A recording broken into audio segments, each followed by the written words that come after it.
Okay, so discuss natin itong problem sa dynamics using force and acceleration method.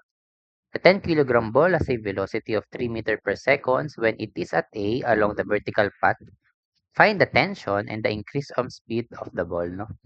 Okay, so dito, drawing muna natin yung free body diagram, no? Okay, para ma-analyze natin, no? Okay?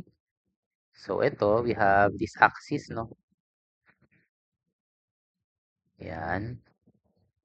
Tama? Analyze lang natin siya ng pagganyan, no? Kasi nga, di ba, mapapansin natin yung tension ng cable along this axis. Tama? Okay, then recall lang natin yung concept, di ba? Yung ating normal component, di ba? Kung nandito yung object, lagi siyang towards the center. So, sabihin, ito yung ating normal axis. Ito naman yung tangential. Tama? Kasi di ba, ang normal at tangential, perpendicular sila lagi. Okay? So, yun lang naman yung ano dyan, no, concept, no? Yung normal axis mo, siya yung towards sa center. O papunta sa center nung path. Okay, so sabihin, ito yung ating label natin as N, ito yung T. Sabihin, normal axis, ito yung tangential axis natin, no? Okay? So now, saan nakalocate yung weight natin? Dito, no? Sa gitna. Tama. Weight ay 10 times natin ng 9.81. Okay? Kasi nakamass yung given. Okay? Then, ito yung ating tension, no? Along this axis, no? Sa N. Yan. Yan yung mga given natin. Then, yung angle ay 45 degrees. Okay. So, sabihin, lahat naman yan, 45 din naman to, no? Kasi nga, di ba, ano naman yan, perpendicular naman yan, no? So, kung 45 yung with respect sa horizontal, yung with respect sa vertical una angle, 45 din. Okay? So, now, patin ma-solve yung ating unknown, no? Ay, wait, lagyan ko na lang to ng small t na lang to, no? For tangential axis. Kasi yung sa tension natin, capital T. Okay, so para hindi malito, no? Unahin mo natin mag-summation forces along n-axis, no? Is equal to mass times acceleration normal. Okay? So we have, isa lang naman yung force, ay dalawa yung force dyan, di ba? Yung T na unknown minus yung component ng weight mo. Tama? Cosine 45 degree is equal to mass times, ano yung AN natin? Okay, acceleration normal, no? Okay. Diba? Recall lang natin, di ba? Ang AN equal lang naman siya sa V squared over R.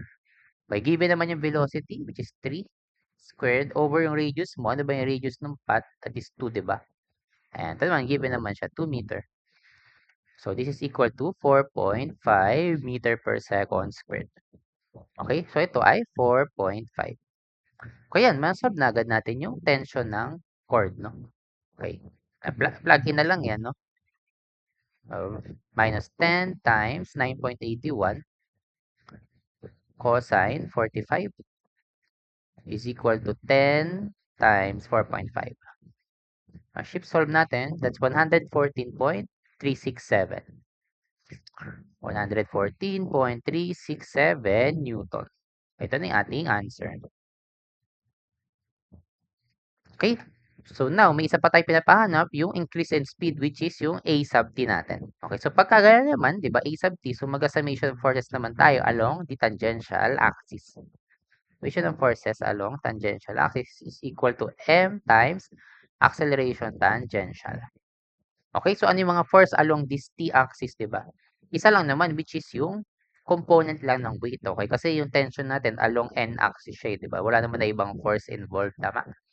Okay, so we have 10 times 9.81 sine 45 is equal to mass, which is 10 times yung acceleration, 80, no? A sub t natin is equal to, and shift solve lang uli natin. Ayan, 10 times 9.81 times sine 45 is equal to 10 times yung unknown natin. Shift solve, 6.637. 6.937. 6.937 meter per second squared. Ito na yung ating acceleration tangential or yung increase in speed. Okay, so ganoon natin siya sinolve, no? Okay, using ano lang, no? Normal and tangential components. Okay, so yun lang, no? Thank you for listening. Tuloy pa dito sa susunod.